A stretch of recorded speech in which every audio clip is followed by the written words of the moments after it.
په یوه آرامه او ښکلي کلي کې یو ځوان هلک اوسېده چې نوم یې فرید و.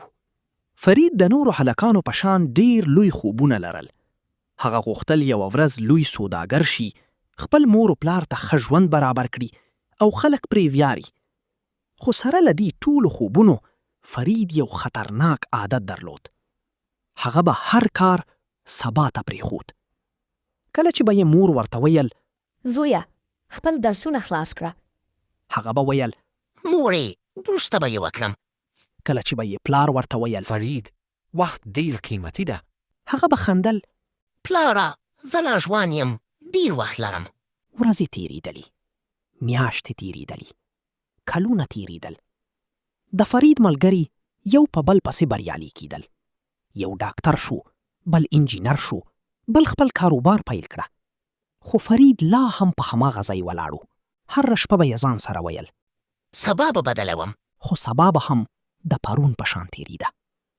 یوه ورځ فرید په یوه مهم امتحان کې ناکام شو.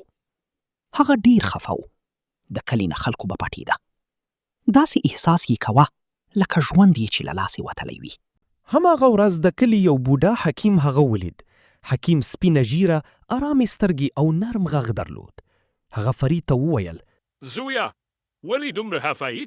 فرید په ماته زړه ځواب ورکړ زه نه پیغم، زما په ژوند کې څه روان دي. زه خوبونه لرم خو هیڅ نه ترلاسه کوم.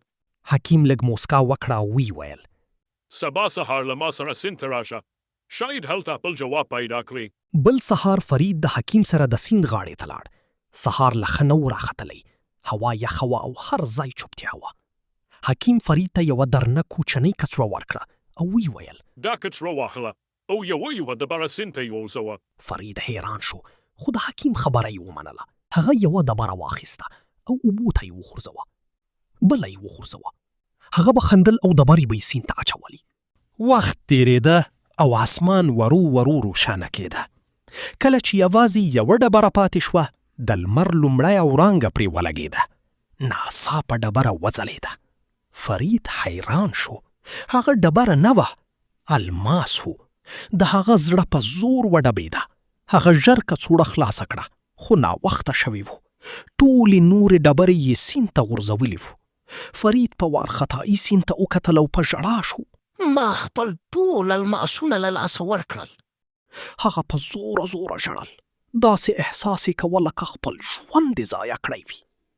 حکیم ورو ورو د هغه تر څنګ کېناست او وی ویل فرید ته یوازې نه یې، ډېرې خلک هم داسې ژوند کوي.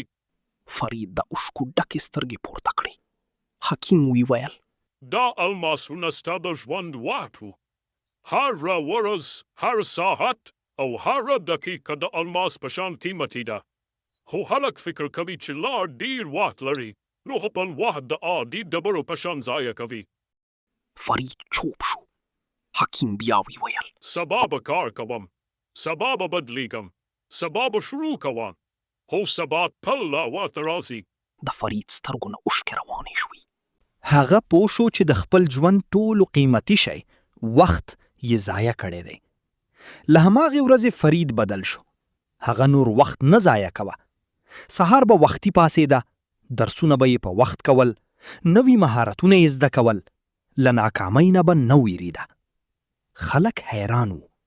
هغه هلک چې تل به یې ویل وروسته، اوس د کلي ټولو محنتي ځوان شوی و. کلونه وروسته فرید یو کامیاب انسان شو. خلکو به ترې پوښتل ستا د کامیابۍ راز څه دی؟ فرید به موسکا وکړه او ویل به یې ما زده کړل چې وخت الماس دی. که نن یې ضایع کړي، سبا یې بیرته نشي پیدا کولی. او بیا به یې خلکو ته ویل پیسې بیرته راځي، ملګري بیرته پیدا کیږي، خو تیر شوی وخت هیڅ کله بیرته نه راګرځي. د دې کیسې سبق ژوند ډیر لنډ دی. هغه کار چې نن کولی شي سبا ته یې مه پرېږده، ځکه هره دقیقه، هر ساعت او هره ورځ ستا د ژوند یو الماس دی.